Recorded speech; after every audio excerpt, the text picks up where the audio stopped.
रात का घना अंधेरा था। सर्द हवा खिड़की से टकराकर एक अजीब सी धुन पैदा कर रही थी।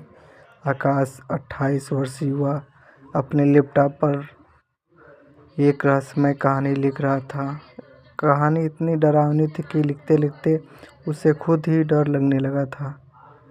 जैसे ही उसने एक कहानी परछाई दीवार पर उभरी लिखा, उसके कमरे की लाइट टिमटिमाकर बुझ गई। उसका दिल जोरों से धड़कने लगा।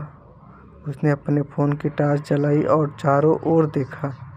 अब कमरे में सन्नाटा पसरा हुआ था। केवल उसकी तेज सांसों की आवाज़ सुनाई दे रही थी। अचानक उसे लगा जैसे कोई उसके पीछे खड़ा है। उसने धीरे से पलट कर देखा, वहाँ कोई नहीं था। उसने राहत की सांस ली, लेकिन तभी उसकी नज़र अपनी पुरानी अलमारी पर पड़ी। अलमारी का दरवाज़ा थोड़ा खुला हुआ था, जबकि उसे याद था कि उसने उसे बंद किया था। हिम्मत करके वह अलमारी के पास गया और दरवाज़ा पूरा खोला। अंदर कुछ नहीं था, बस उसके पुराने कपड़े और किताबें थी। वह दरवाज़ा बंद करने ही वाला था कि उसे अलमारी के सबसे निचले शेल्फ में एक छोटी सी लकड़ी की गुड़िया दिखाई दी। यह गुड़िया उसने बचपन में अपनी दादी माँ के घर में देखी थी। उसे याद नहीं था कि यह उसके घर कब आई। उसने गुड़िया उठाई। गुड़िया की आंखें चमकदार लाल थी और उसके होठों पर एक अजीब सी मुस्कान थी। जैसे ही उसने गुड़िया को छुआ, उसने लगा गुड़िया गर्म हो रही है और उसकी आंखों से एक धीमी सी चमक रही थी। उसे तुरंत महसूस हुआ कि इस गुड़िया में कुछ भयानक है। उसने गुड़िया को फेंकने की सोची, लेकिन उसे लगा जैसे उसके हाथ पैर जम गए। वह हिल भी नहीं पा रहा था। तभी गुड़िया के होंठ खुले और उसमें से एक कर्कश आवाज़ निकली, तुम मुझे कभी नहीं फेंक सकते आकाश, तुम मेरे हो। आकाश डर के मारे चीखने ही वाला था कि उस कमरे का दरवाज़ा तेजी से खुला और एक काली आकृति अंदर आ गई।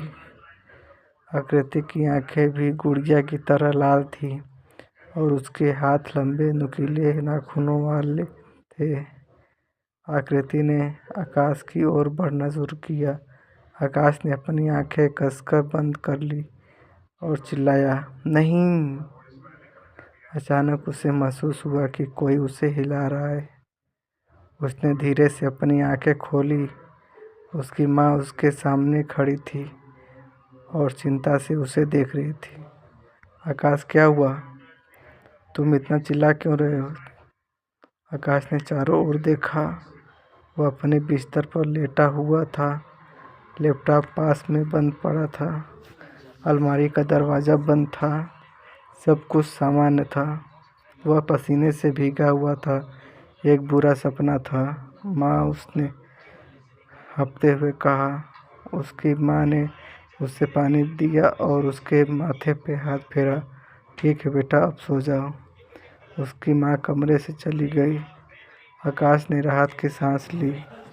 वह उठकर पानी पीने लगा।